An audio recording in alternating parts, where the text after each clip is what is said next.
Hello friends, welcome to our channel 360 degree engineers. आज की हमारा टॉपिक है friends, saturation of current transformer CT. Friends, बहुत बार हम सुना होगा जो सीटी सैचुरेट हो जाते हैं, रिले माल ऑपरेट हो रहे हैं, ऐसा बहुत बार सुना होगा।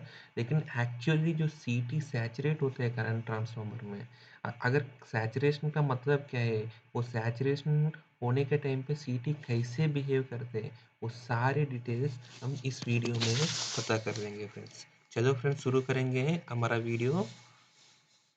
तो सैचुरेशन करंट ट्रांसफार्मर का पता करने के लिए friends, operation of current transformer जानना बहुत ही ज़रूरी है फ्रेंड्स। इसके बारे में मैं इसका पहले वीडियो में भी समझाया था, जो सीटी ओपन हुआ है तो क्या होता है उस वीडियो में डिटेल समझाया था। लेकिन इस बार अभी थोड़ा फास्ट फास्ट क्विक रिव्यू कर देंगे friends. Operation of current transformer है ये, मैंने एक कोर लिया फ्रेंड्स इसका, और इसमें जो प्राइमरी टर्न्स है 1 और 2 टर्न्स है, इसमें अगर सेकेंडरी टर्न से ज़्यादा टर्न्स होते हैं। और जैसा मैंने इसका प्राइमरी वोल्टेज दिया तो करंट आया था, इस करंट की वजह से जो फ्लक्स या एमएमएफ जनरेट हुआ था, और इस एमएमएफ की वजह से दोनों साइड में हमको इंड्यूस्ड ईएमएफ जनरेट हुआ था। और अगर इसमें इनकेस लोड कनेक्टेड है हमारा करंट ट्रांसफार्मर में, मतलब अगर हमारा करंट ट्रांसफार्मर में कोई भी मीटर या बर्डन है, तो हमको सेकेंडरी में भी हमको करंट फ्लो होगा, उस करंट की वजह से भी हमारा एमएमएफ जनरेट होगा। एमएमएफ की वजह से जो फ्लक्स जनरेट होते हैं वो प्राइमरी के साथ ऑपोजिट रहते हैं, और ये दोनों एक दूसरे से इक्वल एंड ऑपोजिट है। इसकी वजह से हमारा मैग्नेटिक एमएमएफ बैलेंस हो जाते हैं और हमारा मैग्नेटिक बैलेंस हो जाता है कोर। इसी वजह से कोर में बहुत ही कम फ्लक्स रहते हैं, जो हमारा नेट फ्लक्स है। इसी की वजह से हमारा करंट ट्रांसफार्मर में सेकेंडरी में बहुत ही कम वोल्टेज रहते हैं फ्रेंड्स, मैग्नेटिक बैलेंस की वजह से। ये हमारा ऑपरेशन है फ्रेंड्स हमारा करंट ट्रांसफार्मर का। अगर इस करंट ट्रांसफार्मर, आप अभी आपको देखा था, इस करंट ट्रांसफार्मर में जो मेन चीज़ है जो हमको फ्लक्स कैरी कर रहे हैं वो हमारा कोर है फ्रेंड्स। अगर एक कोर आप इन डिटेल देखेगा तो एक कोर कैसे जनरेट कर रहे हैं फ्लक्स, अगर आप देखेगा तो एक कोर में सारे हमारा डाइपोल्स रहते हैं फ्रेंड्स। वो डाइपोल्स इनिशियली जब आप कुछ भी नहीं देते करंट या वोल्टेज, आप इसमें कुछ भी नहीं देते हैं, तब ये डाइपोल्स का ओरिएंटेशन मतलब इर्रेगुलर रहते हैं, नॉन लीनियर रहते हैं, कोई भी डायरेक्शन में ऐसे डाइपोल्स रहते हैं। जैसे आप इसमें करंट देते हैं, उस करंट का वजह से हमारा जो एमएमएफ जनरेट हो रहा था, उसकी वजह से जो मैग्नेटिक मोटिव फोर्स है हमारा डाइपोल से एक ही डायरेक्शन में ओरिएंट होने के लिए ट्राई करते हैं फ्रेंड्स। जितना डाइपोल्स हमको सही एक ही डायरेक्शन में हमको ओरिएंट हो रहे हैं, उसी के हम लोग बोलते हैं friends magnetic flux density B. आप सुना होगा मैग्नेटिक फ्लक्स डेंसिटी है जो बी बोलते हैं, उसी को ही हमारा जितना डाइपोल्स हमको, जो नंबर ऑफ डाइपोल से हमको सेम डायरेक्शन में हमको ओरिएंट हो रहे हैं, वो हमारा मैग्नेटिक फ्लक्स डेंसिटी बोलते हैं फ्रेंड्स। और बी बोलते हैं इसको। अगर ऐसा हमको इनकेस करंट जैसे डाइपोल्स एक ही डायरेक्शन में ओरिएंट हो रहे हैं, और इसका डायरेक्शन जैसा ओरिएंटेशन चेंज हो रहा था, उसको बोलते हैं हमको फ्लक्स है। और वो फ्लक्स से चेंज हो रहे थे, rate of change of flux है, क्योंकि हमारा डाइपोल्स का ओरिएंटेशन चेंज हो रहे हैं, उसी की वजह से हमारा फ्लक्स भी चेंज हो रहे हैं। हमारा फ्लक्स चेंज होने की वजह से हमारा जिस सीटी सेकेंडरी में इसका जो वाइंडिंग में rate of change of flux की वजह से हमारा ईएमएफ जनरेट हो रहा है फ्रेंड्स। ओके, इस ईएमएफ की वजह से हमारा सेकेंडरी करंट आ रहा था सीटी में, और वो हमको दिख रहा था। जो हमारा प्राइमरी का रिफ्लेक्शन है, एग्जैक्ट रिफ्लेक्शन है। और इसका कम मैग्नीट्यूड में हमको, वो कम मैग्नीट्यूड कितना है फ्रेंड्स, हमारा जो एन वन है एन टू है, N one by N two into N one by N two है, जो हमारा प्राइमरी का current into N one by N two. ठीक है, वो हमारा सेकेंडरी करंट होगा। अगर हमारा 1000/1 का सीटी है तो हमारा इसमें 1000 एम्पियर का, यहाँ हमको 1 एम्पियर रिफ्लेक्ट करना चाहिए। आइडियली सेम टू सेम है, जो 1000 एम्पियर का साइनसोइडल वेव है, यहाँ 1 एम्पियर में हमको दिखना चाहिए फ्रेंड्स। ठीक है, लेकिन अगर इनकेस फॉल्ट हुआ या एक्सट्रीमली ज़्यादा करंट हुआ था, तब क्या होते हैं फ्रेंड्स, इस डाइपोल से, इसमें लिमिटेड डाइपोल से फ्रेंड्स, क्योंकि हमारा कोर इज लिमिटेड कोर है, इनफाइनाइट कोर तो है ही नहीं है, ये लिमिटेड कोर है, इतना ही पीस है, इतना ही पीस है, तो इसमें डाइपोल्स भी लिमिटेड ही होगा। मतलब कुछ नंबर से मैक्सिमम उतना ही होगा, उससे ज़्यादा तो नहीं होगा। जिसकी वजह से जो हमारा अगर इन केस करंट ज़्यादा है तो इसमें जितना डाइपोल्स है वो सारे के सारे एक ही डायरेक्शन में ओरिएंट हो गया है, तब इसको बोलते हैं फ्रेंड्स मैक्सिमम फ्लक्स डेंसिटी। जैसा आ गया था, इसके बाद क्या है, अगर इसमें करंट बढ़ भी रहा है तो इसमें कोई डाइपोल्स है ही नहीं अलाइन करने के लिए, तब क्या होता है हमारा, इसमें जो rate of change of flux है जीरो हो जाते हैं। अगर डाइपोल्स अलाइनमेंट जो चेंज हो रहे हैं अगर वो जीरो है, अगर डाइपोल्स अलाइनमेंट कुछ भी नहीं हो रहे मतलब इसमें जो rate of change of flux है वो भी जीरो हो गया है। जैसे इसका rate of change of flux zero हो गया तो इसमें ईएमएफ जनरेट नहीं होगा, क्योंकि ये proportional to rate of change of flux है। जैसे इसमें ईएमएफ सेकेंडरी ईएमएफ जनरेट नहीं होता है तो हमारा सीटी में सेकेंडरी में करंट भी नहीं दिखते हैं फ्रेंड्स। इवन इसमें बहुत ज़्यादा करंट है लेकिन इसमें करंट बिल्कुल नहीं दिखते हैं फ्रेंड्स, ठीक है। तो हमारा कभी भी हमारा सीटी सैचुरेट हो गया है तो तब क्या हो रहा है फ्रेंड्स, फिजिकली हमारा डाइपोल्स का जो सारे की सारे डाइपोल्स अलाइन हो गया था, इसके बाद कोई और डाइपोल्स है ही नहीं है कोर में अलाइन होने के लिए। इसकी वजह से हमारा रेट ऑफ चेंज ऑफ जो फ्लाई डाइपोल्स का मूवमेंट है वो जीरो हो गया, तो उसी को हम बोलते हैं rate of change of flux. अगर वो जीरो हो गए तो हमारा जो सीटी का सेकेंडरी ईएमएफ नहीं है, इसकी वजह से सेकेंडरी वोल्टेज नहीं है और हमारा जो करंट भी नहीं है फ्रेंड्स, ठीक है। इसी को ही हम देख लेंगे फ्रेंड्स, इसको हम बोलते हैं करंट ट्रांसफार्मर का सैचुरेशन बोलते हैं फ्रेंड्स, क्योंकि हमारा जो सीटी का जो कोर का वजह से हो रहे हैं लिमिटेड नंबर ऑफ डाइपोल्स की वजह से, इसी को ही हमको समझने के लिए बीएच कर्व है फ्रेंड्स। आपको बहुत फ्रीक्वेंटली हम सुना होगा इसको, बीएच कर्व है हमारा, जो इसको बीएच कर्व है हमारा जो फ्लक्स डेंसिटी में आपको बताया था कितना नंबर ऑफ डाइपोल से सेम अलाइनमेंट में हो रहा था उसको फ्लक्स डेंसिटी बोलते हैं। और ये हमारा मैग्नेटिक एमएमएफ का इसका अलग है, मैग्नेटिक फील्ड स्ट्रेंथ भी बोलते हैं फ्रेंड्स, ठीक है। जैसा हमको इनिशियली करंट बढ़ रहा है तो it is proportional to current है। जैसे करंट बढ़ रहा है तो हमारा जो जितना डाइपोल्स जो सेम डायरेक्शन में ओरिएंट हो रहे हैं वो भी बढ़ रहा था, वो भी ऐसे बढ़ रहा था। जैसे इस पॉइंट के बाद और कोई डाइपोल्स है ही नहीं है इस कोर में अलाइन होने के लिए, इसके बाद हमारा मैग्नेटिक फ्लक्स डेंसिटी मैक्सिमम पहुंच गया, मतलब सारे डाइपोल्स हमारा मतलब ओरिएंटेशन सेम डायरेक्शन में हो गया तो इसको जीरो बोलते हैं फ्रेंड्स, ठीक है। अगर जब हमारा करंट का डायरेक्शन जब नेगेटिव में होगा तब नॉर्मल होते हैं, और इसको बोलते हैं फ्रेंड्स हमारा हिस्टैरिसीस लूप बोलते हैं, क्योंकि रेमिटेंस की वजह से हम आगे डिस्कस कर देंगे, उसकी वजह से वो सेम इसी कर्व में बैक नहीं आते हैं, थोड़ा सा ये लूप बनते हैं, उसको हिस्टैरिसीस लूप भी बोलते हैं फ्रेंड्स, ठीक है। हमारा जो सैचुरेशन बताया फ्रेंड्स, ये सैचुरेशन दो सीटी का होते हैं, दो तरफ से होते हैं फ्रेंड्स। एक हमारा सिमेट्रिकल सैचुरेशन हो सकते हैं, दूसरा हमारा एसिमेट्रिकल सैचुरेशन होते हैं। जैसे सिमेट्रिकल सैचुरेशन देखेंगे फ्रेंड्स, इसका हमें पहले भी हमारा जो फॉल्ट शॉर्ट सर्क्यूट का हमारा वीडियो में हमने इन डिटेल बताया था फ्रेंड्स। हमारा इनकेस हमारा सिमेट्रिकल फॉल्ट का केस में, सिमेट्रिकल फॉल्ट का केस में हमारा इनिशियली हमारा शॉर्ट सर्क्यूट करंट है, मतलब 3 फेज का रहते हैं, सब ट्रांसिएंट रिएक्टेंस की वजह से सबसे ज़्यादा रहते हैं, वो 20 मिलीसेकंड तक रहते हैं। इसके बाद ट्रांसिएंट रिएक्टेंस है वो 500 मिली सेकंड तक, मतलब 0.5 सेकंड तक रहते हैं। इसके बाद 0.5 सेकंड के बाद हमारा स्टेडी स्टेट रिएक्टेंस है, इसकी वजह से करंट भी कम होते हैं फ्रेंड्स। तो हमारा करंट है मैक्सिमम से लेकर धीरे धीरे धीरे स्टेडी स्टेट करंट आ जाते हैं फ्रेंड्स, ठीक है। वो हमारा प्राइमरी करंट को मैं डॉटेड में दिखा रहा था, ये ऐसे धीरे धीरे धीरे कम होगा friends in case of symmetrical fault है। सिमेट्रिकल फॉल्ट का कंडीशन में ये होगा। इसमें आप देखेगा तो फ्रेंड्स एट पॉइंट ये है, एक पॉइंट ये और इसका पहले हमारा इसमें कोई भी कोर में कोई भी फ्लक्स नहीं है, समझ लेंगे हम पहले, कोई भी करंट नहीं है, इसकी वजह से डाइपोल से रैंडम मूवमेंट में है, इरेगुलर डायरेक्शंस में है। जैसा हमको करंट हमने स्टार्ट हुआ था, हमारा शॉर्ट सर्क्यूट हुआ था, इनकेस करंट वेव फॉर्म जैसे शुरू हो गया फ्रेंड्स ए टू बी है, जैसे शुरू हो गए ए टू बी में हमारा डाइपोल सारे एक ही डायरेक्शन में ओरिएंट होने के लिए ट्राई कर रहे हैं फ्रेंड्स, हमारा एमएमएफ की वजह से या हमारा मैग्नेटिक फील्ड स्ट्रेंथ की वजह से, जैसे करंट फ्लो हो रहे हैं इनटू नंबर ऑफ टर्न्स की वजह से जो हमारा फील्ड स्ट्रेंथ या एमएमएफ जनरेट हुआ था उसकी वजह से हमारा सारे डाइपोल्स एक ही मूवमेंट में ओरिएंट हो रहे हैं फ्रेंड्स। ये नंबर ऑफ डाइपोल्स कितना ओरिएंट हो रहे हैं दैट इज इक्वल टू हमारा फ्लक्स डेंसिटी है फ्रेंड्स। अगर ये सारे डाइपोल्स ओरिएंट हो गए तो इसको मैक्सिमम फ्लक्स डेंसिटी बोलते हैं फ्रेंड्स, ठीक है। तो जैसे ए टू बी में जैसे हमारा पॉजिटिव हमारा करंट है धीरे-धीरे बढ़ रहे हैं, ऐसे हमारा डाइपोल्स भी एक ही डायरेक्शन में ओरिएंट हो रहे हैं फ्रेंड्स, ठीक है? जैसे हमारा पॉइंट बी जहाँ हमारा मैक्सिमम फ्लक्स डेंसिटी है मतलब मैक्सिमम करंट आ गया था, उस करंट का बाद है उस एमएमएफ में जो इस करंट का करस्पॉन्डिंग जो एमएमएफ बन रहा था, उसमें सारे की सारे डाइपोल्स ये सेम डायरेक्शन में ओरिएंट हो गया है। इसके बाद कोई डाइपोल्स है ही नहीं है ओरिएंट होने के लिए।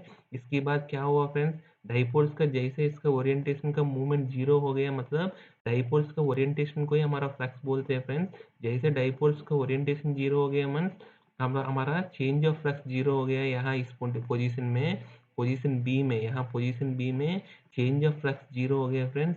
जैसे चेंज ऑफ फ्लक्स जीरो हो गया तो हमारा प्राइमरी करंट ऐसे ही है, हमारा सेकेंडरी करंट भी ऐसे ही दिखना चाहिए। लेकिन जैसे चेंज ऑफ फ्लक्स जीरो हो गया तो हमारा सेकेंडरी वोल्टेज जीरो हो गया था, जो हमारा सेकेंडरी का वाइंडिंग में जो इंड्यूस्ड ईएमएफ है वो जीरो हो गया। इसकी वजह से सेकेंडरी करंट भी जीरो हो गया, और इसकी वजह से इवन प्राइमरी करंट दिख रहा था हमको, लेकिन सीटी का जो सेकेंडरी में जो हमको मीटर से जो हमारा रिलेस में हमको वेव फॉर्म ऐसे दिखते हैं फ्रेंड्स, ठीक है? हमको ये पार्ट हमको दिखेगा नहीं, क्योंकि यहाँ सी और कोई डाइपोल्स है ही नहीं है। इसकी वजह से इसको बोलते हैं सैचुरेशन है फ्रेंड्स, सैचुरेशन। जैसा हमको बी टू सी हो गया फ्रेंड्स, बी टू सी में भी और कोई डाइपोल्स है ही नहीं है, और वो इसी डायरेक्शन में ऐसे ही रह जाएगा फ्रेंड्स। लेकिन जैसा हमको सी टू डी आया फ्रेंड्स, इसका करंट का फेज रिवर्सल हो गया है। इसकी वजह से अभी डाइपोल्स ऑपोजिट डायरेक्शन में ओरिएंटेशन करना है, इसीलिए सी टू डी में धीरे धीरे सारे डाइपोल्स इसका ऑपोजिट डायरेक्शन में ओरिएंटेशन होगा फ्रेंड्स, ठीक है? ऑपोजिट डायरेक्शन, इसको भी हमने बी कर्व, इसका बी एच कर्व में यहाँ नेगेटिव डायरेक्शन में दिखाया था, यहाँ इसको ऑपोजिट डायरेक्शन है।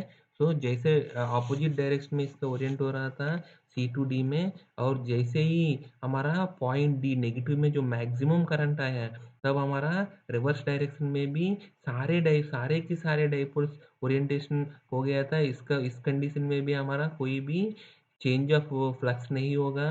उसकी वजह से हमारा मतलब फ्लक्स डेंसिटी मैक्सिमम हो गया, जो हमारा फ्लक्स डेंसिटी मैक्सिमम है, क्योंकि जिस कोर में जितना भी डाइपोल थे सारे ओरिएंटेशन हो गया था, और इस पोजीशन का बाद कोई चेंज ऑफ फ्लक्स नहीं है। इसकी वजह से हमारा सेकेंडरी वोल्टेज भी नहीं जनरेट होते हैं, और इसकी वजह से हमारा जो सेकेंडरी में हमको करंट है ऐसे जीरो हो जाते हैं फ्रेंड्स, जीरो दिखते हैं। ऐसे नेक्स्ट साइकिल में हम देखेगा तो हमारा ट्रांसिएंट फेज खत्म हो गया, अभी स्टेडी मतलब हमारा सब ट्रांसिएंट फेज खत्म हो गया फ्रेंड्स, सॉरी। इसके बाद ट्रांसिएंट फेज जैसे शुरू होगा, इसका करंट का मैग्नीट्यूड भी कम है। सो नेक्स्ट केस में हमारा जैसा ई का बाद है, हमारा धीरे धीरे हमारा क्या होगा फ्रेंड्स, हमारा करंट मैग्नीट्यूड कम हो गया, तो इसका जो सैचुरेशन पार्ट है, जिस कंडीशन तक मतलब ये हमारा वोल्ट करंट वेव को हमको एच टी रिफ्लेक्ट कर सकते हैं, वो रीजन बढ़ेगा, और जो हमारा सैचुरेशन रीजन कम हो जाएगा। ऐसे धीरे धीरे जैसे कम हो रहा है, तो जैसे स्टेडी स्टेट आ गए तो हमको करंट दिखने लग जाते हैं फ्रेंड्स। तो अगर आप सीटी का प्राइमरी में और सेकेंडरी में अगर आप देखेगा तो प्राइमरी में इवन करंट है, लेकिन सेकेंडरी में हमको सीटी में सेकेंडरी में जो भी आप मीटर लगाए या नहीं, तो मीटर में नहीं दिखेगा फ्रेंड्स इतना ज़्यादा करंट। हमारा जो रिले में, अगर रिले में डिस्टर्बेंस रिकॉर्डर में आप देखेगा तो आपको वेव फॉर्म ऐसे ही दिखेगा फ्रेंड्स, ऐसे दिखेगा हमको, यहाँ जीरो पार्ट दिखेगा, ऐसे दिखेगा फ्रेंड्स। इस पार्ट में मतलब सीटी हमारा सैचुरेट हो रहा है फ्रेंड्स, ठीक है? सिमेट्रिकल सैचुरेशन में फ्रेंड्स हमारा जो सैचुरेशन पार्ट है कम ही रहते हैं फ्रेंड्स, दूसरा पार्ट है हमारा मतलब ये धीरे धीरे कम होकर हमारा normal wave form steady state में दिख जाता है, और हमारा हमारा रिले भी ट्रांसिएंट और स्टेडी स्टेट इस कंडीशन में ऑपरेट होते हैं। इसीलिए इस पार्ट का जो सैचुरेशन का वजह से ज़्यादा रिस्क नहीं है, लेकिन फिर भी हमारा सीटी को ऐसे सेलेक्ट करना चाहिए, हमारा सिमेट्रिकल और एसिमेट्रिकल दोनों कंडीशन में भी हमारा सीटी सैचुरेट होना नहीं चाहिए। इसके हिसाब से हमको इसका सीटी कोर को सेलेक्ट करना चाहिए फ्रेंड्स। ये कैसे सेलेक्ट करें, अगर सीटी कोर अगर बहुत हेवी ज़्यादा ले लेगा तो इसमें डाइपोल्स भी ज़्यादा रहते हैं, सो ये ज़्यादा magnetic field magnetic flux density ज़्यादा रहते हैं, सो ये ज़्यादा करंट तक ये सैचुरेट होगा ही नहीं है फ्रेंड्स, ठीक है? ये हमारा सिमेट्रिकल सैचुरेशन है फ्रेंड्स। नेक्स्ट हम डिस्कस करेंगे एसिमेट्रिकल सैचुरेशन है उसकी। अगर जिसकी वजह से हमारा एसिमेट्रिकल सैचुरेशन में हमारा शॉर्ट सर्क्यूट का करंट के बारे में उसमें डिस्कस किया था फ्रेंड्स। इसमें डीसी ऑफसेट का करंट रहते हैं। इसकी वजह से हमारा जो नेगेटिव साइकिल का ऑफ का जो करंट स्टार्टिंग में बहुत कम रहते हैं, वो डीसी ऑफसेट धीरे धीरे कम हो जाते हैं। सो हमारा सैचुरेशन भी धीरे धीरे कम हो जाता है फ्रेंड। ये कैसे हम देख लेंगे फ्रेंड्स। इनिशियली पहले जैसे ही है हमारा ए पॉइंट का पहले और ए पॉइंट पे हमारा करंट जीरो है, इसीलिए पहले डाइपोल्स रैंडम मूवमेंट में है। जैसा ए टू बी, जैसा हमारा जैसे ए टू बी हमारा करंट बढ़ रहे हैं, करंट बढ़ रहे हैं, तो इसमें ए टू बी में हमारा सारे डाइपोल से एक ओरिएंटेशन में आ रहे हैं। और इसका करंट मैग्नीट्यूड हमारा जो मैग्नेटिक फ्लक्स डेंसिटी है और भी बाकी है फ्रेंड्स। मतलब इसमें पूरा डाइपोल्स अभी सेम ओरिएंटेशन में नहीं हुआ, इसीलिए हमारा ए टू बी का जो करंट है पूरा इसमें सीटी सैचुरेट ही नहीं हुआ था। सो और भी डाइपोल्स पेंडिंग है। नेक्स्ट हमारा जैसे हमारा बी टू सी नेगेटिव में आया फ्रेंड्स, सारे के सारे डाइपोल्स तो सेम डायरेक्शन में रिवर्स डायरेक्शन में नहीं हो पाएगा, क्योंकि नेगेटिव ऑफ साइकिल बहुत ही कम ड्यूरेशन है। इसका बाद जैसा हमको मतलब ये इसको डाइपोल्स ट्राई कोशिश करेगा रिवर्स डायरेक्शन में आने के लिए, लेकिन वो आने से पहले हमको तुरंत हमको पॉजिटिव ऑफ साइकिल आ गया है। इसीलिए कुछ डाइपोल्स तुरंत हमको पहले डायरेक्शन में ही नॉर्मल हो जाने के लिए ट्राई करेगा। एट पॉइंट डी है फ्रेंड्स, एट पॉइंट डी है फ्रेंड्स, हमको सारे के सारे डाइपोल से मतलब सेम डायरेक्शन में ओरिएंट हो गया है। सो आपको पहले बताया तो सारे के सारे मतलब इस कोर में जितना भी डाइपोल्स हैं सारे अगर सेम डायरेक्शन में ओरिएंट हो गया तो हमको और कोई डाइपोल्स है ही नहीं है कोर में। इसीलिए हमारा जो सेकेंडरी वोल्टेज जीरो है और हमारा जो सेकेंडरी करंट भी जीरो बनते हैं। और यहाँ हमारा बिल्कुल नहीं दिखेगा करंट। और जैसे हमारा नेगेटिव ऑफ साइकिल आएगा फिर इसके बाद सीटी जैसा इसका डायरेक्शन उल्टा होगा, तब हमारा डाइपोल्स रिवर्स डायरेक्शन में मूव करने के लिए कोशिश करेगा फ्रेंड्स। लेकिन जो नेगेटिव साइकिल से कम होने की वजह से इसका सैचुरेशन भी ज़्यादा है फ्रेंड्स, मतलब ज़्यादा ड्यूरेशन तक रहते हैं एसिमेट्रिकल सैचुरेशन में। लेकिन सिमेट्रिकल सैचुरेशन में इसको जो सिमेट्री की वजह से नेगेटिव ऑफ साइकिल भी इक्वल लेंथ है। इसकी वजह से हमको मतलब सैचुरेशन कम है। जैसे इसमें देख लीजिए आपको नेगेटिव ऑफ साइकिल ज़्यादा है। नेगेटिव ऑफ साइकिल में जो पॉजिटिव ऑफ साइकिल का जो सैचुरेशन है वो नलिफाई कर देते हैं। अगर इनकेस इससे भी ज़्यादा हो गए तो सारे डाइपोल्स रिवर्स डायरेक्शन में, सारे के सारे डाइपोल्स अगर अलाइन हो गए तो तब हमको सैचुरेशन दिखते हैं फ्रेंड्स। लेकिन हमारा एसिमेट्रिकल फॉल्ट में नेगेटिव ऑफ साइकिल्स बहुत ड्यूरेशन तक, जब तक डीसी ऑफसेट जीरो नहीं होगा तब तक हमारा नेगेटिव ऑफ साइकिल्स ज़्यादा आता नहीं है। इसकी वजह से हमारा जो हमारा पॉजिटिव साइड का वेव फॉर्म में सीटी सैचुरेशन बहुत साइकिल्स तक रहते हैं। जब तक डीसी सैचुरेशन खत्म नहीं होते तब तक हमको, क्योंकि ये प्योरली हमारा डीसी सैचुरेशन की वजह से, अगर इस वेव फॉर्म में जैसा पॉजिटिव में अगर ये सीटी का सैचुरेशन है ही नहीं, क्योंकि पॉजिटिव करंट उतना नहीं है। लेकिन ये नेगेटिव करंट है, नेगेटिव का जो ऑफ साइकिल है वो कम होने की वजह से ये सीटी यहाँ सैचुरेट हो गया फ्रेंड्स। इवन हमारा सिमेट्रिकल थ्री फेज फॉल्ट है, इसमें हमारा सीटी सैचुरेट हो गया है। लेकिन हमारा एसिमेट्रिकल फॉल्ट में मतलब एसिमेट्रिकल जब कंडीशन यहाँ आया था डीसी ऑफसेट है, यहाँ हमारा सीटी विथस्टैंड हो गया। लेकिन इसका डीसी ऑफसेट की वजह से आगे सेकंड और थर्ड फोर्थ फिफ्थ साइकिल में ये सीटी सैचुरेट हो गया फ्रेंड्स, क्योंकि फर्स्ट साइकिल में सीटी सैचुरेट नहीं हुआ। फर्स्ट साइकिल के बाद भी इसका डाइपोल्स पेंडिंग है, मतलब उस डायरेक्शन में चेंज करने के लिए बहुत सारे डाइपोल्स रैंडम मूवमेंट का अभी भी पेंडिंग है। लेकिन यहाँ आगे डीसी ऑफसेट की वजह से ये हमारा सैचुरेट हो गया फ्रेंड्स, ठीक है। इसीलिए हमेशा एसिमेट्रिकल सैचुरेशन में ज़्यादा साइकिल्स तक हमारा सैचुरेशन रहते हैं फ्रेंड्स। लेकिन सिमेट्रिकल सैचुरेशन में जैसे सब ट्रांजिएंट खत्म हो जाते हैं, इसके बाद हमारा सैचुरेशन भी सीटी का बहुत जल्दी खत्म हो जाता है फ्रेंड्स। नेक्स्ट हमने सैचुरेशन हमेशा ऐसे ही नहीं रहते हैं फ्रेंड्स, सिर्फ सिमेट्रिकल एसिमेट्रिकल है। कभी कभी हमारा सैचुरेशन है ऐसे, मतलब ये लाइट सैचुरेशन है, बहुत कम ही सैचुरेशन है वेव फॉर्म का। मतलब ये हमारा प्राइमरी वेव फॉर्म है डॉटेड वाला, हमारा ये सेकेंडरी है। लेकिन कुछ वेव फॉर्म रिफ्लेक्ट नहीं हो पा रहे यहाँ, ये सैचुरेशन की वजह से इसको लाइट सैचुरेशन बोलते हैं फ्रेंड्स। ये हमारा मीडियम सैचुरेशन है, आधा आधा वेव फॉर्म नहीं दिख पा रहा था, आधा वेव फॉर्म हमारा रिले में दिख ही नहीं रहा था प्राइमरी का वेव फॉर्म, और पूरा नलीफाई हो रहा था, इसको मीडियम सैचुरेशन बोलते हैं। अगर हमको सेकेंडरी में जैसा पल्सेस जैसे ही दिख रहा था, उसमें हमारा पूरा मोस्ट ऑफ द वेव हमारा प्राइमरी का सेकेंडरी में रिफ्लेक्ट नहीं हो रहा है, उसको हाईली सैचुरेशन बोलते हैं फ्रेंड्स।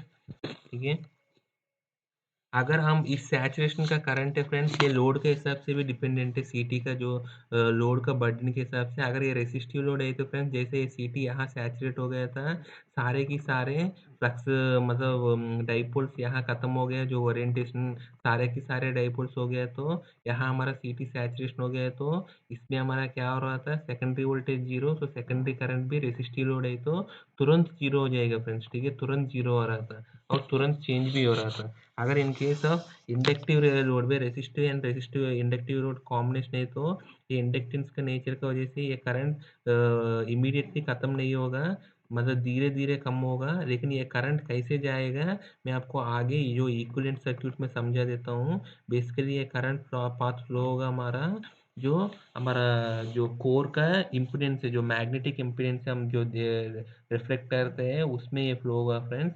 ठीक है, जो करंट है धीरे धीरे फ्लो होगा, मतलब इमीडिएटली जीरो नहीं होगा इंडक्टिव लोड में, अगर रेसिस्टिव प्लस इंडक्टिव लोड का कॉम्बिनेशन है तो। ठीक है, नेक्स्ट हमारा जो इम्पोर्टेंट फीचर है फ्रेंड्स, हमारा रेमिनेंस है।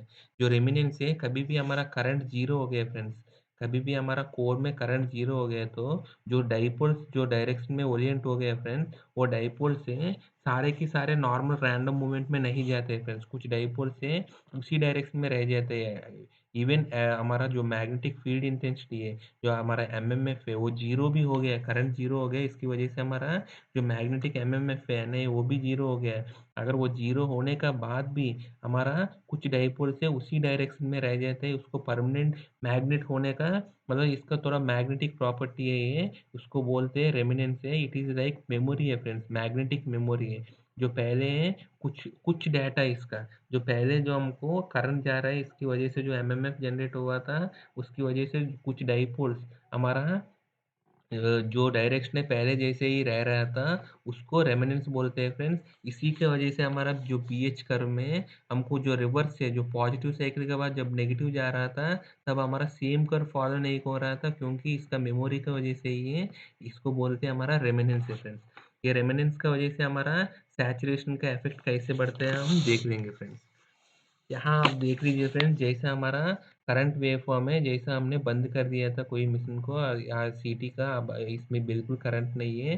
लेकिन इसका पहले का ए बी में जो पहले करंट नहीं है, इसके पहले है ऑलरेडी कुछ डाइपोल्स अलाइन हो गए फ्रेंड्स, और रैंडम डाइपोल्स बहुत ही कम है, मतलब ऑलरेडी इसमें कुछ फ्लक्स डेंसिटी है इस कोर में, मतलब इस कोर में ऑलरेडी बहुत सारे डाइपोल से अलाइन हो गया था करंट बंद करने से पहले, वो करंट का वजह से, और उसी डायरेक्शन में वो रह गया था। उसको ये मैग्नेटिक प्रॉपर्टी है, परमानेंट मैग्नेट का फीचर है। जनरली परमानेंट मैग्नेट में क्या होता है फ्रेंड, ये डाइपोल्स हमेशा एक ही डायरेक्शन में ओरिएंट होते हैं, इर्रेस्पेक्टिव ऑफ कोई भी करंट है किसी की वजह से भी वो हमेशा एक ही डायरेक्शन में रहता है, तो उस प्रॉपर्टी को परमानेंट मैग्नेट बोलते हैं।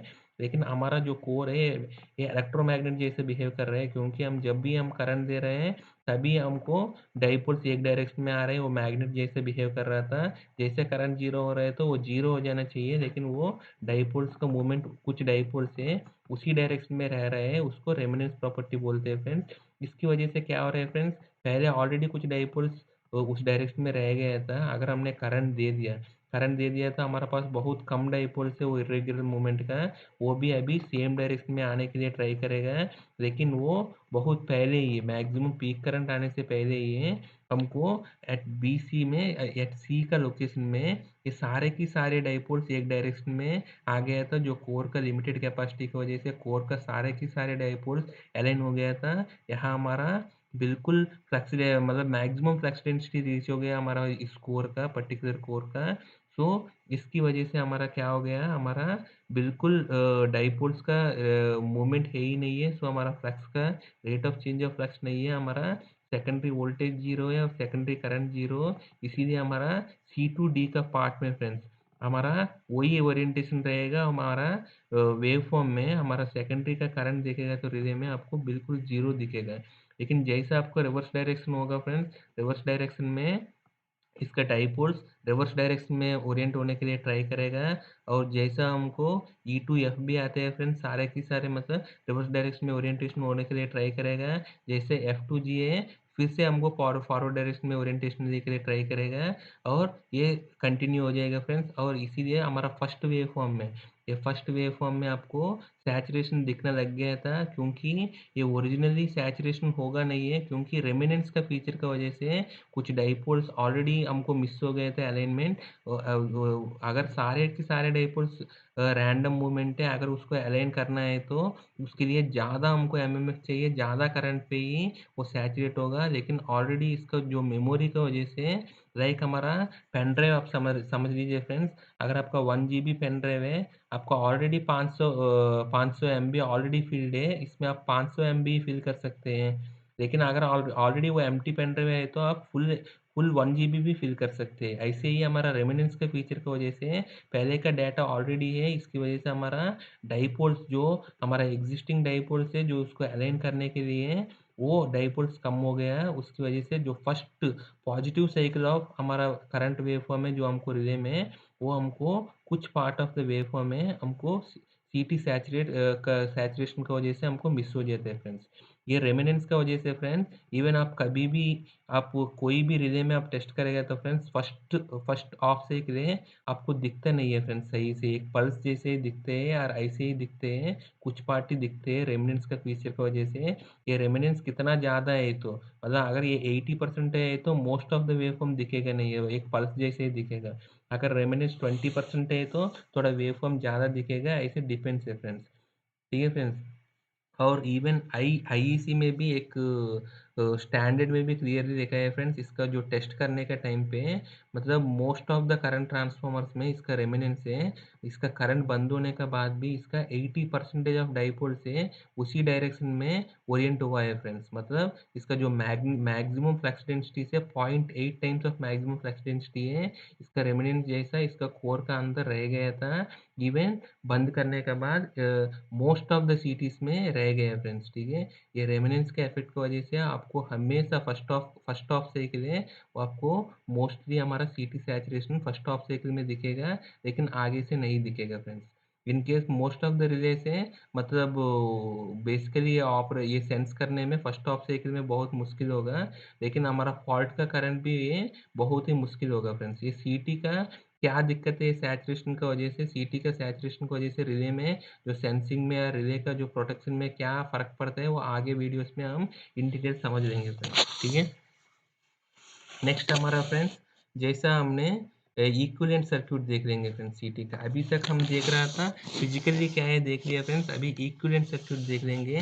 जैसे कोई भी ट्रांसफार्मर का इक्विवेलेंट सर्क्यूट ड्रा करते हैं, ऐसे इसका भी इक्विवेलेंट सर्क्यूट है सीटी का। इसकी वजह से हमको बहुत सारे चीज़ें, मतलब हमको ये समझ में आ जाएगा सीटी के सैचुरेशन में एक्चुअली क्या हो रहा है, और सीटी का सेकेंडरी में यहाँ करंट जीरो जीरो क्यों हो रहे हैं, और सेकेंडरी का करंट क्यों बढ़ रहा है, मतलब कम हो रहा था, और एरर क्यों बढ़ रहा है सीटी का, वो सारे डिटेल्स हमको इलेक्ट्रिकल के इक्विवेलेंट सर्क्यूट ड्रा करने में, हमको इसको एनालाइज करने में बहुत ही आसान से और इन डिटेल हमको क्लियर हो जाएगा फ्रेंड्स।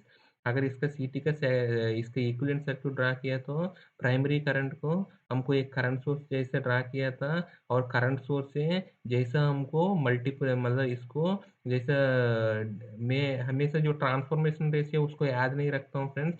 सीटी में क्या होता है फ्रेंड्स, हमेशा हमको सेकेंडरी करंट कम होना चाहिए, इसीलिए इसको जो इसको वैल्यू है N1/N2 है, जो भी हमको इसको वैल्यू कम होना चाहिए फ्रेंड्स, इसके हिसाब से हमको ये करना चाहिए। अगर मेरा N1 N2 3000 है, ये 3000 एम्पियर का सीटी है तो 3000/3000 है फ्रेंड्स, क्योंकि ये सेकेंडरी में करंट कम आना चाहिए। ठीक है, इसके हिसाब से मैं याद रखता हूँ हमेशा, ये फॉर्मूला मैं याद नहीं रखता हूँ कभी भी। तो ये हमारा ट्रांसफॉर्मेशन का रेशियो के थ्रू हमको ये आ रहा है, ये एक्चुअल सीटी का सेकेंडरी करंट है फ्रेंड्स। लेकिन हमारा जो मीटर्स में, जो हमारा रिलेज में दिखते हैं, ये सेकेंडरी करंट दिखते हैं फ्रेंड्स। ठीक है। और ये हमारा सीटी का जो मैग्नेटिक प्रॉपर्टी है, इसकी वजह से जो हमारा करंट ले रहा था वो आई है, ये एक्साइटेशन करंट है फ्रेंड्स। जो हमारा सीटी आइडियली क्या करना है, सीटी है जो फ्लक्स नेट फ्लक्स जो आ रहा था, ये आइडियली सीटी के एमएमएफ का बैलेंस का वजह से, जो प्राइमरी करंट का वजह से जितना भी फ्लक्स बन रहा था और सेकेंडरी से ये नलीफाई हो रहा था, और नेट फ्लक्स जीरो होना चाहिए, लेकिन ऐसे जीरो तो होगा नहीं है कभी। इसकी वजह से जो इलेक्ट्रिकल है, इलेक्ट्रिकल इसको मतलब इसको इंडिकेट कर सकते हैं एक इम्पीडेंस के थ्रू, और इसका जो फ्लक्स रह रहा था इसकी वजह से जो करंट है, करंट का वजह से जो फ्लक्स रह रहा था, इसको एक्साइटेशन करंट बोलते हैं फ्रेंड्स। और इस वोल्टेज को एक्साइटेशन वोल्टेज बोलते हैं जो सीटी का डायरेक्ट सेकेंडरी में मिल रहा था। और इस एक्साइटेशन करंट को एरर भी बोलते हैं, क्योंकि हमारा आप देखेगा तो हमारा सेकेंडरी करंट कितना से वे डिविएट हो रहे हैं फ्रेंड्स। सेकेंडरी करंट एक्चुअली इतना करंट है, लेकिन हमको आ रहे हैं इतना है, बाकी कितना क्या कहाँ जा रहे हैं, इसी में ही जा रहा था। सो इसीलिए इसको एरर करंट भी बोलते हैं बहुत बहुत सारे लोग। ठीक है, ये हमारा इक्विवेलेंट सर्क्यूट है फ्रेंड्स। ठीक है, अगर हम इस करंट को, जैसे हमको करंट प्लॉट को हम ड्रॉ किए तो फ्रेंड्स इसमें क्या होते हैं हम मतलब इन टाइम डोमेन में देख लेंगे फ्रेंड्स। जैसे हमारा क्वाड्रेंट 3 में हमारा जो प्राइमरी करंट है, ये जैसे current primary current sinusoidal wave है, ऐसा आ रहे हैं फ्रेंड्स। इसका जो रेमोनेंस की वजह से जो इनिशियली इतना डाइपोल्स रह रहा था, जैसे हमको करंट बढ़ रहा था, हमारा डाइपोल से अलाइनमेंट बढ़ रहा था, बढ़ेगा। इसकी वजह से हमारा flux density is nothing but number of dipole से अलाइनमेंट हो रहा था।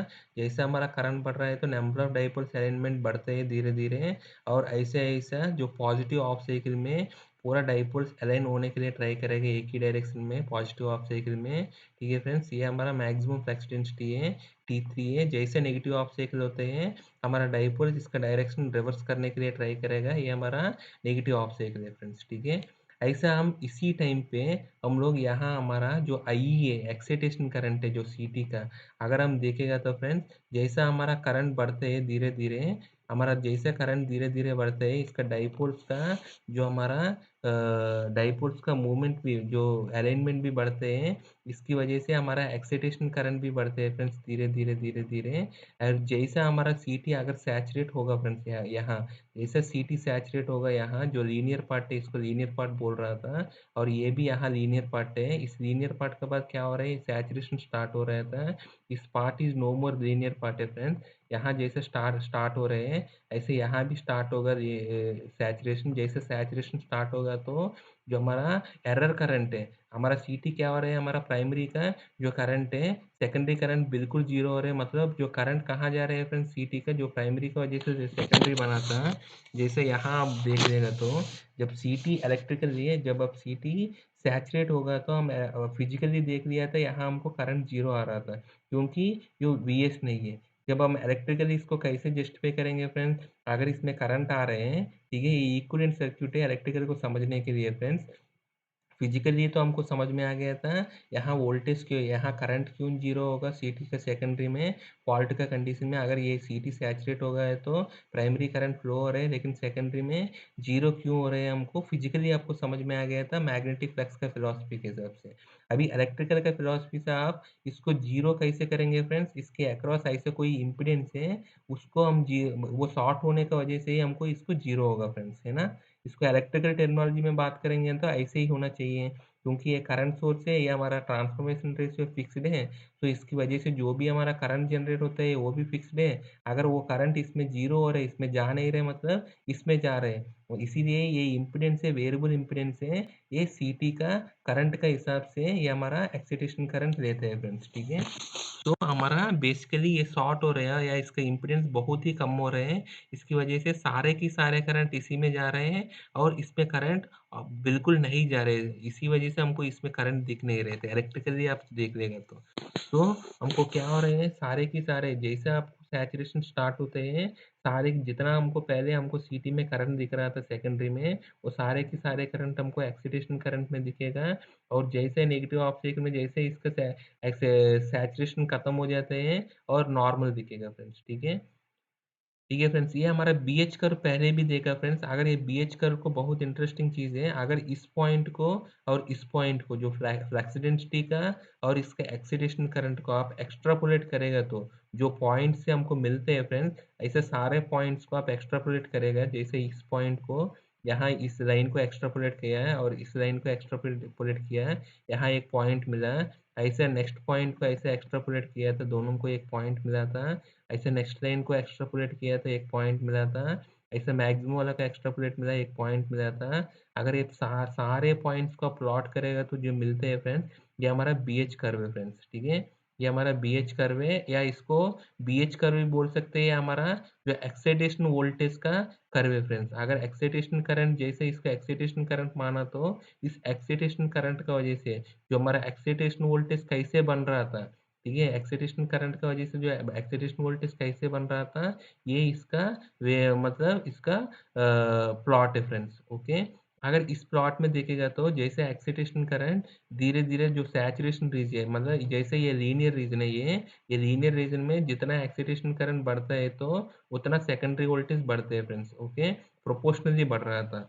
लेकिन जैसे इसका इस पार्ट का बाद इस पार्ट को कैसे मिल रहा है फ्रेंड्स, इस पॉइंट को हमको बोलते हैं फ्रेंड्स नी पॉइंट वोल्टेज है। इस प्लॉट में आपको बहुत क्लियरली समझ रहे हैं फ्रेंड्स, जहां हमका जो फ्लक्स डेंसिटी का लीनियर पार्ट जो स्ट्रेट लाइन पार्ट है, जो लीनियर पार्ट है, जहां खत्म हो रहे हैं और जहां से नॉन लीनियरिटी स्टार्ट हो रहे हैं, वहां से जस्ट पहले एक पॉइंट को ड्रॉ कर दीजिए फ्रेंड्स। ऐसे यहाँ भी जो लीनियर पार्ट है इसका, जो एक्साइटेशन करंट का लीनियर पार्ट है, जहाँ खत्म हो रहे हैं जस्ट नॉन लीनियर पार्ट शुरू हो रहे हैं, वहाँ भी एक कर्व आप यहाँ भी वो लाइन प्लॉट करेगा तो वो जहाँ मिलते हैं इसको नी पॉइंट वोल्टेज बोलते हैं फ्रेंड्स।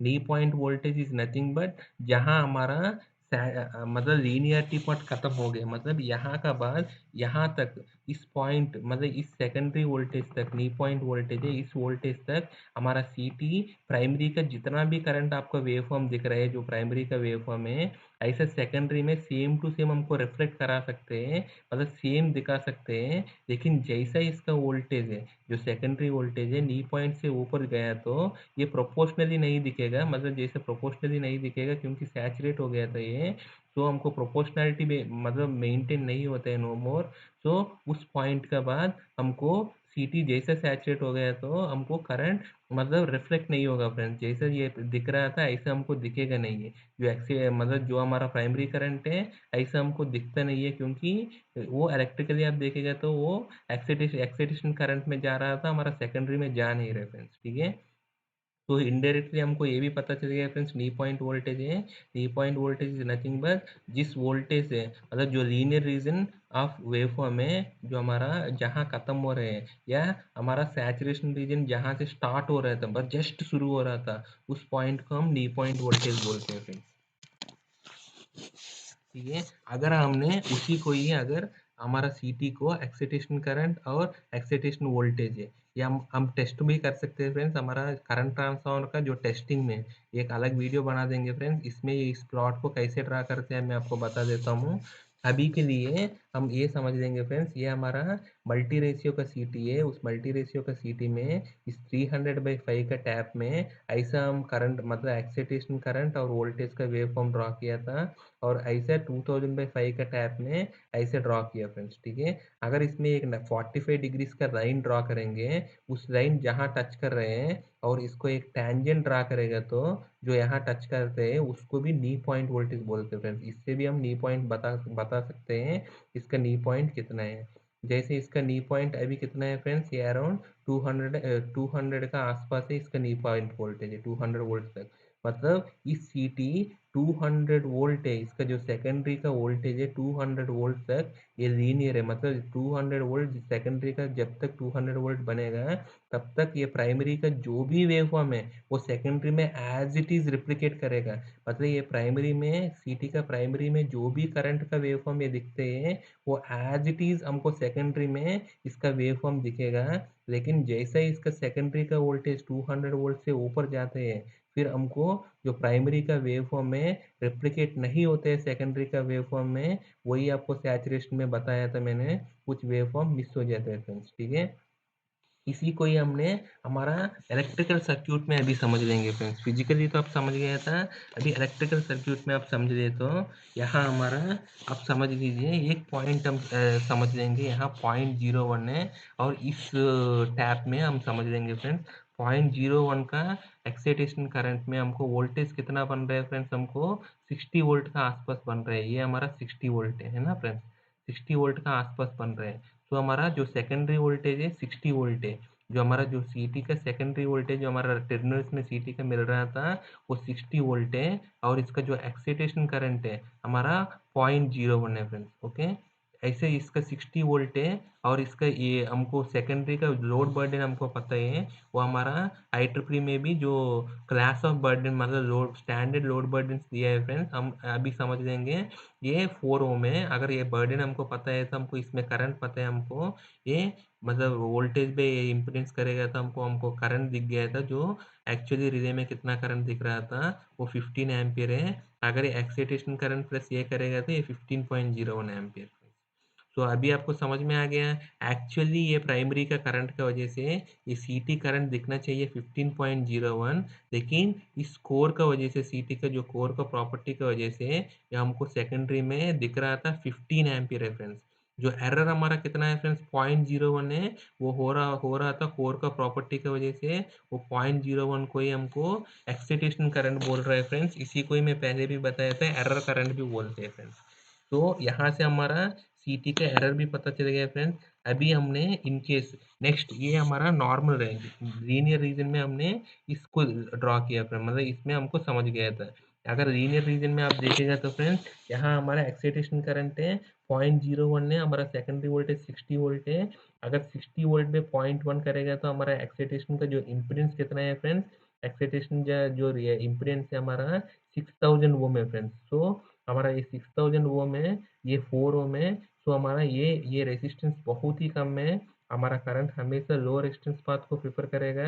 इसीलिए जो हमारा सी टीम का प्राइमरी की वजह से जो सेकेंडरी करंट जनरेट होगा 15.01, इसमें most of the current 15 ampere का करंट पूरा हमारा सेकेंडरी में ही जा रहा था।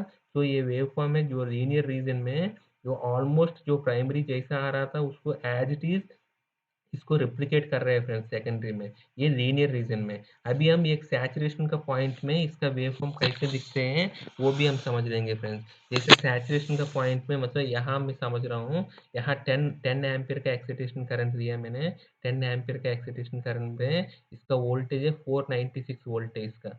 जो 496 वोल्ट है तो यहाँ वोल्टेज 496 है, 496/4 है, इसका करंट कितना होगा सेकेंडरी में 124 एम्पियर है, और प्राइमरी में फ्रेंड्स ये दोनों का समेशन है 134 एम्पियर है फ्रेंड्स। ठीक है, हम ये दोनों सर्किट में हम देखेगा तो हमारा सीटी का सेकेंडरी रेजिस्टेंस हम जीरो कंसिडर किया था, क्योंकि हमारा इजी ऑफ कैलकुलेशन के लिए हम जीरो कंसिडर किया है फ्रेंड्स।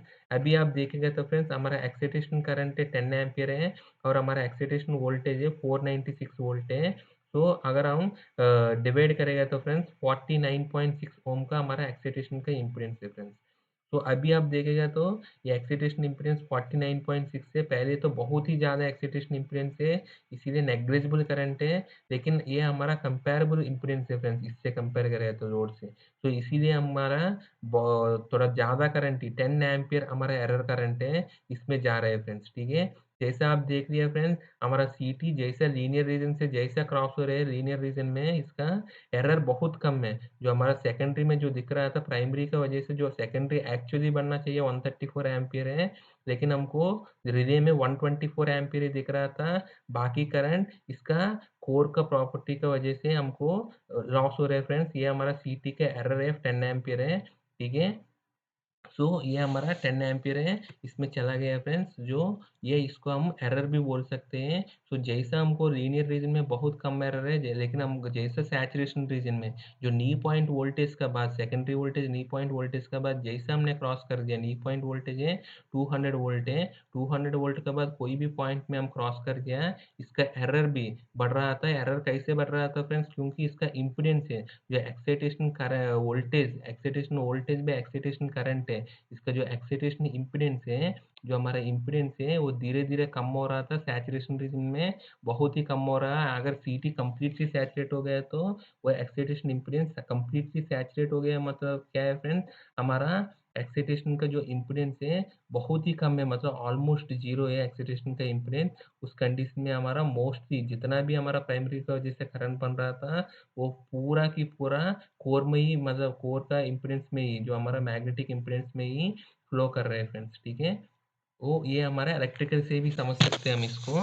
ठीक है, नेक्स्ट हमारा जो सीटी का जो आपको ऑलरेडी बताया था रेशियो एरर है, रेशियो एरर है सिंपली हमारा जो एक्साइटेशन करंट पे जो हमारा सेकेंडरी करंट है फ्रेंड्स, क्योंकि हमारा एक्चुअली रेशियो के हिसाब से हमको सीटी में करंट दिखना चाहिए 134 एम्पियर है, लेकिन जो हमारा इसकी प्रॉपर्टी की वजह से हमको दिख रहे हैं 124 है। तो हमारा एरर है इनडायरेक्टली 10 एम्पियर है, जो एरर करंट है, एरर करंट यही है 10 एम्पियर है डिवाइडेड बाई 124 है हमारा रेशियो एरर है। रेशियो एरर ऐसे भी निकाल सकते हैं इसमें। नेक्स्ट हमारा सीटी का एक्यूरेसी का इसमें नेक्स्ट आता है फ्रेंड्स हमारा जो टर्मिनल वोल्टेज रेटिंग है, जो सीटी का जो वीएस है, जो यहाँ बताया था फ्रेंड्स हमको वीएस है, जो सीटी का वीएस है, जो टर्मिनल वोल्टेज में कितना वोल्टेज होना चाहिए, वो हमारा एनसी में फ्रेंड्स क्लास के हिसाब से बताते हैं फ्रेंड्स। एनसी का दो क्लास है फ्रेंड्स, एक एनसी क्लास सी है, उसमें टोरॉइड कोर यूज करते हैं। टोरॉइड कोर में क्या है फ्रेंड्स, टोरॉइड कोर में एडवांटेज यही है कि इसमें जो लीकेज फ्लक्स है, लीकेज फ्लक्स किसको बोलते हैं फ्रेंड्स, अगर हमारा प्राइमरी करंट इसमें, अगर हमारा सीटी का करंट है इसमें गया था, इसकी वजह से जो फ्लक्स बना था, ये कोर आइडियली, ये फ्लक्स है आइडियली कोर में ही बनना चाहिए, और जितना भी फ्लक्स बनते हैं वो सारे के सारे फ्लक्स हैं कोर में ही पाथ क्रिएट करना चाहिए, कोर में ही फ्लो होना चाहिए फ्रेंड्स। लेकिन अगर ये कोर में अगर जितना भी फ्लक्स कोर में नहीं जा रहे हैं, लाइक कोर में नहीं जा रहे हैं तो कहाँ जा रहे हैं फ्रेंड्स, एयर में जा रहे हैं, इसको बोलते हैं लीकेज फ्लक्स है फ्रेंड्स। ठीक है, जो फ्लक्स है कोर में नहीं रह रहे हैं, अदर देन कोर में जो रह रहे हैं फ्लक्स है उसको लीकेज फ्लक्स बोलते हैं, वो अनयूटिलाइज्ड फ्लक्स है, इसीलिए इसको लीकेज फ्लक्स बोलते हैं।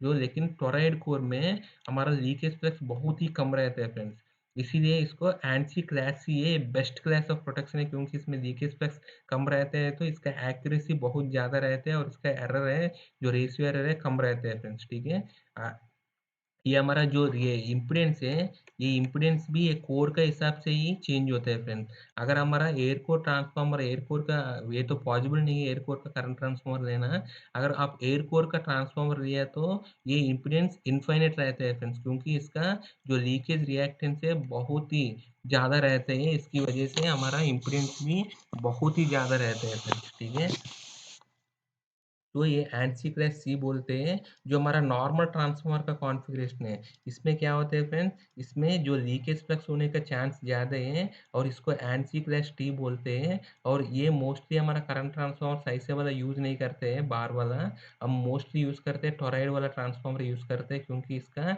एक्यूरेसी बहुत ज़्यादा रहता है फ्रेंड्स। इसीलिए आप कोई भी करंट ट्रांसफार्मर देखा होगा, आपको मोस्टली करंट ट्रांसफार्मर ऐसे ही दिखते हैं फ्रेंड्स।